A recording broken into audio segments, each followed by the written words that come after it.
கிறிஸ்து இயேசுவுக்குள் மிகவும் அதிகமாய் நேசிக்கப்படுகின்ற அருமையான உடன் விசுவாச குடும்பங்களே, இந்த மகிழ்ச்சியும் ஆசீர்வாதம் நிறைந்த காலை வேளையிலே வேர்ட் ஆஃப் காட் மினிஸ்ட்ரி சார்பாக இயேசு நாமத்தில் உங்களை அன்போடு வாழ்த்துகிறோம். ஜூலை மாதம் 19ஆம் நாள் சனிக்கிழமையின் காலை வேளையிலே இந்த இறை தியானத்தை நம்ம ஆரம்பிக்கலாம். நமது ஆரம்பம் பிதா குமாரன் பரிசுத்த ஆவி நாமத்தில் உள்ளது. ஆமென். ஜெபிப்போம். துதிகளின் மத்தியிலே மகிமையோடு வீற்றிருக்கிற எங்கள் அன்புள்ள ஆண்டவரே, எங்கள் ராஜாதி ராஜாவே, கர்த்தாதி கர்த்தாவின் ஆசீர்வதிக்கப்பட்ட மனமகிழ்வான ஆண்டவரே, காலை வேளைக்காக நன்றி செலுத்துகிறோம். ஒரு குளிர்ச்சியான சூழ்நிலையை என் தேவன் ஏற்படுத்தியிருக்கிறீர்கள். கடினமான வெயிலை சந்தித்திருந்தோம். கடந்த 2 நாட்களாக மழை தந்திருக்கிறேன். இன்றும் ஆண்டவரே மழையை தந்து பூமியை நினைக்க வேண்டும் என்று கெஞ்சி கொண்டாடும். இந்த காலை நேரத்தில் உடைய இறை தியானத்திற்குள்ளாய் கடந்து வந்திருக்கிறோம். அடியனை மறைத்து நீர் பேசுங்க, அடியார்களை எடுத்து நீங்கள் பயன்படுத்துங்க. இதனால நிறை செய்தி பாடல் வேலை சபை ஆசீர்வதிங்க ராஜா. இதை கேட்டு பயன்பெறுகிற எல்லா மக்களுடைய வாழ்க்கையிலே இறை அமைதி, சமாதானம், சந்தோஷம், விடுதலை, நிலவரங்களிலிருந்து விடுதலை, ஆசீர்வாதம் தந்து வழி நடத்தும். நீரை பொறுப்பேற்றுக்கொள்ளும், வழி நடத்தும். இறை மைந்தன் இயேசுவின் மூலம் ஜெபிக்கிறோம் நல்ல பிதாவே, ஆமென். காலை வேளையில் நாம் 312வது பாடலை நம்முடைய பாடல் புத்தகத்திலிருந்து சாரோடு இணைந்து பாடுவோம். தேவா இறக்கமில்லையோ இயேசு தேவா இறக்கமில்லையோ என்ற பாடலை நாம் பாடுவோம். 312வது.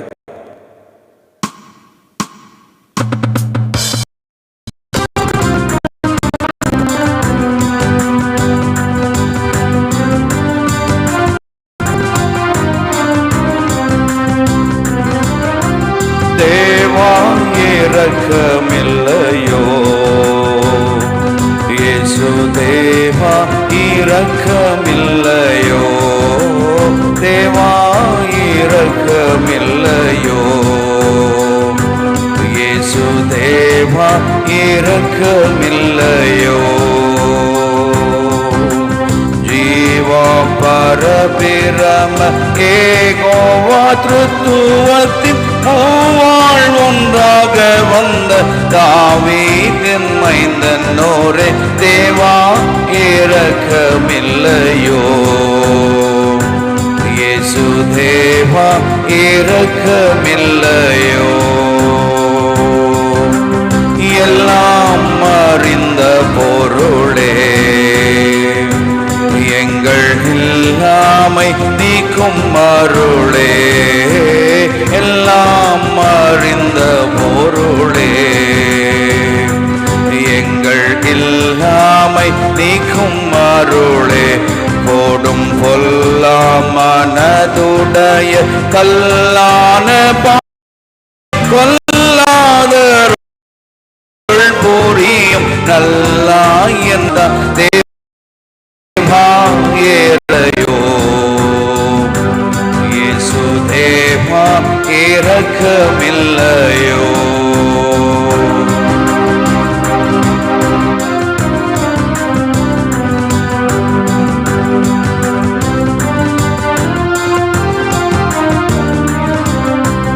எங்கும் நிறைந்த ஜோதியே, ஏழை பங்கில் உறைந்த நீதியே, எங்கும் நிறைந்த ஜோதியே, ஏழை பங்கில் உறைந்த நீதியே, எங்கள் சங்கடமான பத சங்கடங்களை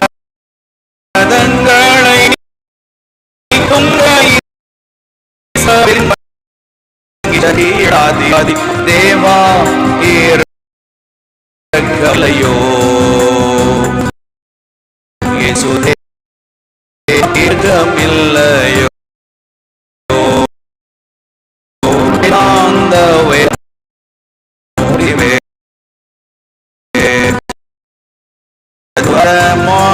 வடிவே, வேதாந்த வேத முடிவே, ஜகத்காதாரமான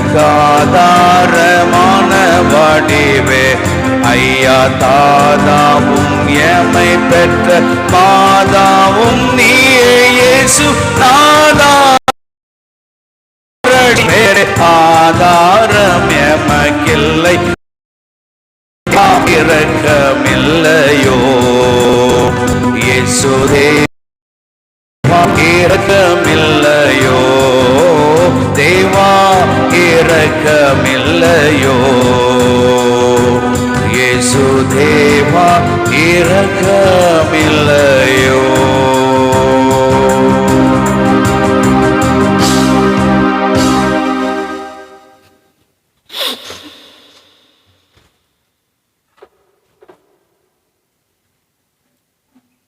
ஆண்டவராகிய இயேசு கிறிஸ்துக்குள் மிகவும் அதிகமாய் நேசிக்கப்படுகின்றவர்களே, மீண்டுமாக உங்கள் யாவரையும் இறைமைந்தன் இயேசுவின் திருப்பெயரிலே இந்த ஜூலை மாதம் 19ஆம் நாளிலே சந்திப்பதிலே மிகுந்த மகிழ்ச்சி அடைகின்றோம்.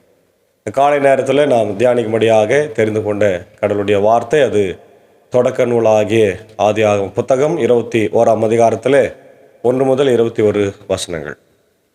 இங்கே ஈசாக்கின் பிறப்பும் ஆகாரும் இஸ்மயேலும் வெளியேற்றப்படுதல் என்கின்ற காரியங்களை நம்ம பார்க்கிறோம்.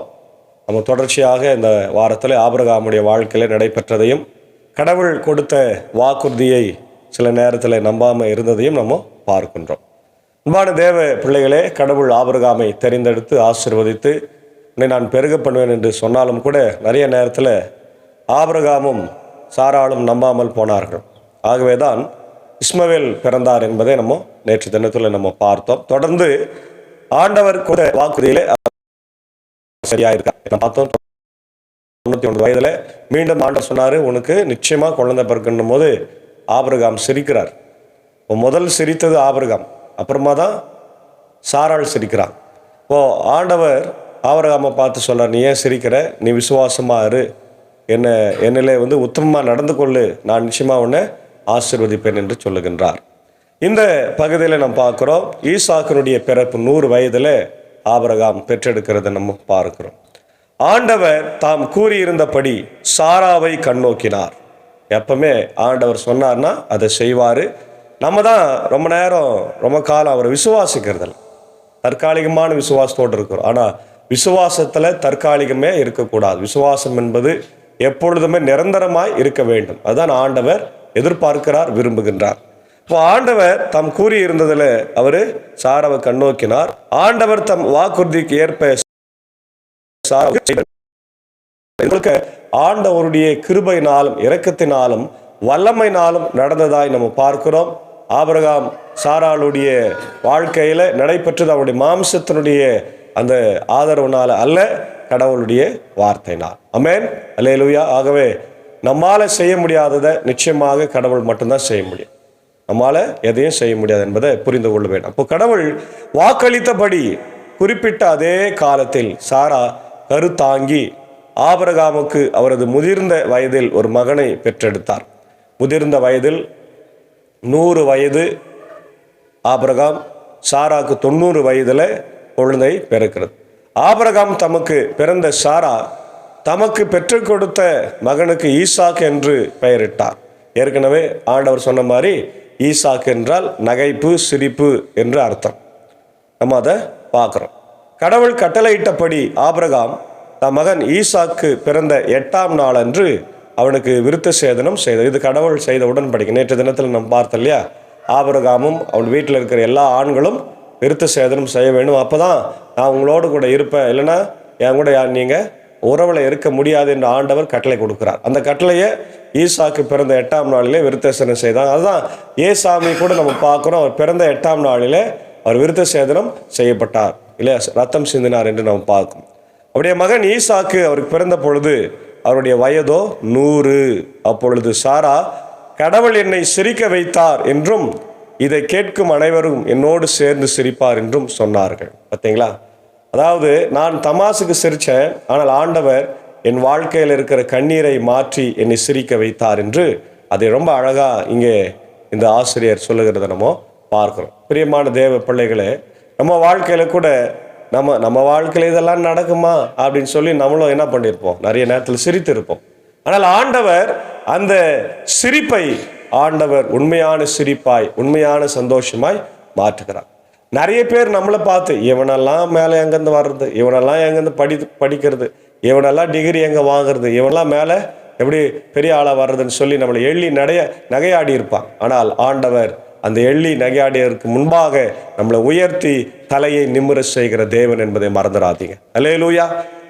அவர் எப்பொழுதுமே தம் வாக்குறுதிகளை நிலைத்து நிற்கிறார். நாம தான் தவறிப்போம். அதனால அவருடைய வாக்குறுதிகளில் நிலைத்து இருக்கிறதை போல நாமும் அவரோடு கூட நிலைத்து நிற்கும்படியாக கடவுள் இந்த காலை வேளையில நம்மளை அழைக்கிறார். அப்போ 100 வயதுல பிறந்தார் சொல்லி சந்தோஷப்படுறாங்க. சாரா தாம் புதல்வர்களுக்கு பால் ஊட்டுவாரா என்று அநேகர் சந்தேகப்பட்டான பால் ஊட்டினார் என்று ஆபிரகாம். யாராவது சொல்லியிருப்பார்கள், ஆயினும் இதோ அவருக்கு அவரது முதிர்ந்த வயதில் நான் ஒரு மகனை பெற்றெடுத்து உள்ளேன் என்றார். அந்த குழந்தை வளர்ந்தது, பால் குடியும் மறந்தது. அப்படி பால் குடிப்பதை நிறுத்திய நாளன்று ஆபிரகாம் பெரியதொரு விருந்து அளித்தார். எல்லாருக்கும் விருந்து அளித்து கடவுளுக்கு நன்றி செலுத்துகின்ற ஒரு மனிதனாக ஆபிரகாம் இருந்தார். சில சின்ன சின்ன மிஸ்டேக்ஸ் இருந்தால் கூட ஆண்டவருக்கு அவன் எப்பொழுதுமே உண்மை உள்ளவனாக இருந்தான். அதனால்தான் அவன் தேசங்களுக்கு தகப்பன் என்று நம்ம பார்க்கிறோம். அதே நேரத்தில் இன்னொரு தவறு நடக்கிறது. என்னன்னா, சாரா தான் அவசரப்பட்டு ஆகாரை கொடுத்துட்டாங்க. ஆகாருக்கும் குழந்தை பிறந்தாச்சு. அவன் பேர் இஸ்மவேல். கடவுள் சொன்னார், நான் அவனை நிச்சயமாக ஆசீர்வதிக்குமா, அவன் பெரிய மனுஷனை வரப்போறான்னு சொல்லிட்டாரு. ஏன்னா மனுஷன் செய்த தப்பை ஆண்டவர் சரி பண்ணுறார். அதான் முக்கியமானது. நிறைய நேரத்தில் நம்ம கூட நம்முடைய அவசரத்தினால ஆத்திரத்தினால நம்ம செய்கிற தவறுகளில் ஆண்டவர் நம்மளை சரிப்படுத்துகின்றதா இருக்கிறோம். அது நமக்கு பெரிய பின்விளைவில் ஏற்படுத்தும். ஆனாலும் ஆண்டவர் சரி பண்ணுறார். பாருங்க, ஆகாரையும் இஸ்மவேலையும் வெளியேற்றப்படுகிறார். பின்னர் எகிப்தியாளான ஆகார் ஆபிரகாமுக்கு பெற்றெடுத்த மகன் சிரித்து விளையாடுவதை சாரா கண்டு ஆபிரகாமை நோக்கி, இந்த பணிப்பெண்ணையும் அவள் மகனையும் துரத்திவிடும், ஏனென்றால் பணிப்பெண்ணின் மகன் என் மகன் ஈசாக்குடன் பங்காளியாய் இருக்க கூடாது. பார்த்தீங்களா, சாராள் ஏற்கனவே ஆகார் மேலே பொறாமப்பட்டாங்க. அவள் கர்ப்பம் தரித்திருக்கும் போது. இப்போ அந்த குழந்தை விளையாடி கொண்டிருக்கும் போதும் என்ன பண்ணுறாங்க, பொறாமைப்பட்டு இவன் இஸ்மவேல் ஏன் குழந்தைக்கு பங்காளியாக வரக்கூடாது, அது பெரிய பிரச்சனையில் போய் முடியும், அதனால் நீங்கள் அவனை துரத்திருங்கன்ன உடனே ஆபிரகாமும் அவன் என்ன பண்ணுறான், துரத்துறதை பார்க்குறான். அப்போது இது எவ்வளோ பெரிய இங்கே அநியாயம் நடக்கிறது பார். இவங்களுக்கு தேவை என்றால் வைத்து கொள்வார்கள், தேவையில்லை என்றால் தூக்கி எறிந்து விடுவார்கள். இன்றைக்கி நிறைய பேர் அப்படி தான் இருக்கிறாங்க. ஏழை எளிய மக்களை எள்ளி நகையாடுகின்ற பணக்காரர்கள் தேவைக்கு பயன்படுத்தி விட்டு அவர்களை தூக்கி போடுகிறவர்களாக இருக்கிறாங்க. நிறைய இடங்களில் அப்படிதான் பெண்களை பயன்படுத்துகிறாங்க, குழந்தைகளை பயன்படுத்துகிறாங்க இல்லையா. அது எவ்வளோ பெரிய தவறு. ஆனால் கடவுள் அதை பொறுத்து கொள்ள மாட்டார். அதான் நம்ம இங்கே பார்க்குறோம். ஆபிரகாமும் சாராமும் செய்த பெரிய ஒரு தவறு.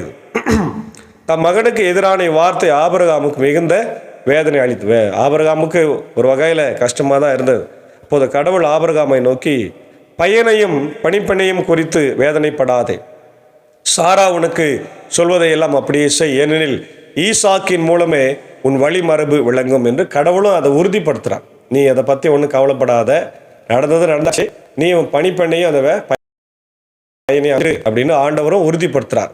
உன் பணிப்பெண்ணின் மகனும் உன் வித்தா இருப்பதால் அவனிருந்தும் இனம் ஒன்று தோன்ற செய்வேன். பார்த்தீங்களா, ஆண்டவர் சொல்றாரு, அது ஓ மகனா இருக்கிறதுனால, உன்னுடைய வித்தா இருக்கிறதுனால நான் விட்டுற மாட்டேன், அவனும் ஒரு பெரிய நாடாக மாற்றுவேன், பெரிய ஜாதியாக மாற்றுவேன் என்று ஆண்டவர் சொல்றார். எனவே ஆபிரகாம் காலையில் எழுந்தார். அவர் எழுந்து அப்பத்தையும் தோற்பை நிறைய தண்ணீரையும் எடுத்து ஆகாரிடம் கொடுத்தார். அவற்றை அவள் தோள் மேல் வைத்து குழந்தையையும் அவளுடன் அனுப்பி வைத்தார். அவளும் புறப்பட்டு போய் பெயர்செபா என்னும் பாலை நிலத்தில் அலைந்து திரிந்தாள். பார்த்தீங்களா, ஆபிரகாம் விட்டுட்டு அவங்க புறப்பட்டு போகிறாங்க, சாப்பாடெல்லாம் கொடுத்து அனுப்புகிறாரு. ஆனாலும் அவளுக்கு நிம்மதி இல்லை, ஒரு மாதிரி பயங்கர டென்ஷன், ஃப்ரஸ்ட்ரேஷன், இதெல்லாம் அப்படியே ஏன் நடந்தது என்று சொல்லி அவள் வருத்தப்பட்டு பார்க்குறான். அப்போது தோற்பையில் இருந்த தண்ணீர் தீர்ந்த பின் அவள் புதர் ஒன்றின் அடியில் குழந்தையை கடத்தினாள். பின்பு அவள் முன்புறம் சென்று அம்பு எரிகிற தூரத்தில் உட்கார்ந்து கொண்டாள். குழந்தை சாவதை பார்க்க நான் சகியேன் என்று கூறி முன்புறமிருந்து கொண்டே கூக்குரலிட்டு அழுதாள். அப்பொழுது கடவுள் பையனின் அழுகுரலை கேட்டார். ஆண்டவரின் தூதர் வானத்தில் நின்று ஆகாரை கூப்பிட்டு, ஆகார், உனக்கு நிகழ்ந்தது என்ன, அஞ்சாது, ஏனென்றால் கிடைத்திருக்கிற இடத்து நின்று பையனின் அழுகுரலை கடவுள் கேட்டருளினார். நீ எழுந்து பையனை தூக்கிவிடு, அவனை உன் கையில் பிடித்துக்கொள், ஏனெனில் அவனிடமிருந்து பெரிய இனமொன்று தோன்ற செய்வேன் என்றார். அப்பொழுது கடவுள் அவள் கண்களை திறந்துவிட அவள் நீருள்ள கிணற்றை கண்டாள். அவள் அங்கு சென்று தோற்பை நீரால் நிரப்பி பையனை குடிக்க கொடுத்தாள். கடவுளும் பையனோடு இருந்தார். அவன் வளர்ந்து பாலை நிலத்திலே குடியிருந்தான், அம்பு எய்வதில் வல்லவனானான் என்று நம்ம பார்க்கின்றோம். அன்பான தேவ பிள்ளைகளே, மனிதன் செய்கின்ற தவறுனால நிறைய நேரத்தில் நிறைய மக்கள் பாதிக்கப்படுறதை நம்ம பார்க்குறோம். அதில் இஸ்மவேலுடைய குடும்பம் ஒன்று, உன்னுடைய அம்மா இஸ்மவேல். ஆனாலும் கடவுள் அவனை சும்மா விடல். பாலை நிலத்தில் மரித்து போய் இருக்க வேண்டிய அந்த குழந்தையை ஆண்டவர் காப்பாற்றி தண்ணீர் கொடுத்து சொல்கிறாரு, இவனை நான் பெரிய ஜாதியாக மாற்றுவேன். அல்லேலூயா. இன்றைக்கி ஒருவேளை நம்ம எந்த இடத்துல இருந்தாலும், ஆபிரகாம் சாரா இடத்துல இருந்தாலும் சரி, அல்லது இஸ்மவேல் இடத்துல இருக்கிற அநேக மக்கள் இருந்தாலும் சரி, கடவுள் கைவிடுவது இல்லை. மனித தவறுகளை அவர் சரி செய்கின்றவராகவே இருக்கின்றார். ஆனால் மனிதன் அதை புரிந்து கொள்ளாமல் நிறைய தவறுகளை இன்றைக்கு, அநீதியை இன்னைக்கு மக்களுக்கு இழைக்கிறார். ஏழை எளிய மக்களுக்கு இப்படிப்பட்ட அநியாய கொடுமைகளை ஆண்டவர் இழைப்பதை பார்த்து கொண்டு இருப்பதில்லை. பார்த்தீங்களா? அதுதான் ரொம்ப முக்கியமானது. அப்போது கடவுள் நமக்கு ஆண்டவர் இயேசு கிறிஸ்துவின் வழியாகவும் இதே போலதான் அன்பையும் இரக்கத்தையும் தந்து நம்முடைய வாழ்வை மாற்றியிருக்கிறார். இதை நம்ம ஆங்கிலத்தில் பார்க்கும்போது the birth of Isaac and the expulsion of Ishmael. இதில் முக்கியமான வசனம் 1ஆம் வசனம், Now the Lord was gracious to Sarah as he had said, and the Lord did for Sarah what he had promised. The birth of Isaac, the fulfillment of God's promise to Abraham and Sarah, the joy and celebration that accompanied Isaac's birth, the tension between Ishmael and Isaac, the conflict between the two sons, Ishmael and Isaac, the role of Sarah and Abraham in the conflict, and third point, the expulsion of Ishmael and Hagar, God's instruction to Abraham to send Ishmael and Hagar away, the provision for Ishmael, God's provision for Ishmael and his mother Hagar. Possible themes: God's faithfulness to his promises, and conflict and resolution between Ishmael and Isaac and its resolution, God's provision for both Isaac and Ishmael. இதில் சில வசனங்களை நாம் பார்க்கும்போது ஆதியாகமம் 17:15-22 பார்க்குறோம். கடவுள் ஆபிரகாமுக்கு செய்த உடன்படிக்கை நினைவு கூறுகிறார். ஆதியாகமம் 16:1-16 அதே நேரத்தில் ஆகாரும் சாராக்கு இருக்கிற பிரச்சனையை தீர்த்து வைக்கிறார். சங்கீதம் 105:9-11 கடவுள் ஆபிரகாமுக்கு கொடுத்த வாக்குறுதியை நினைவு கூறுகிறார். கலாத்தியர் 4:21-31 பால் இங்கே ஆகாரை பற்றி சாராயை பற்றி பேசுகிறத நம்ம பார்க்குறோம். ரோமர் 9:6-9 பார்க்குறோம். பால் ஆபிரகாமுக்கு மத்தியில் அந்த பிரச்சனைகள், இஸ்மாயில் ஈசாக் இந்த பிரச்சனைகளை பற்றி பேசுகிறாரு. எபிரேயர் 11:12 விசுவாசிகளின் தகப்பனாகிய ஆபிரகாமையும் சாராவையும் பற்றி அவர் பேசுகிறத நம்ம பார்க்கிறோம். ஆகவே அன்பான தேவ பிள்ளைகளை, இந்த காலை நேரத்தில் நாமும் ஆபிரகாமை போல விசுவாசிக்க வேண்டும். அதே நேரத்தில் சாராயை போல என்ன பண்ணக்கூடாது, தவறு செய்யக்கூடாது. அந்த அம்மாவனுடைய தவறுனால்தான் ஒரு பெரிய சமூகமே இன்றைக்கு உருவாயிருக்கிறதை நம்ம பார்க்குறோம். ஆகவே அதே நேரத்தில் ஆகாரையும் இஸ்மாயிலையும் கடவுள் கைவிடவில்லை.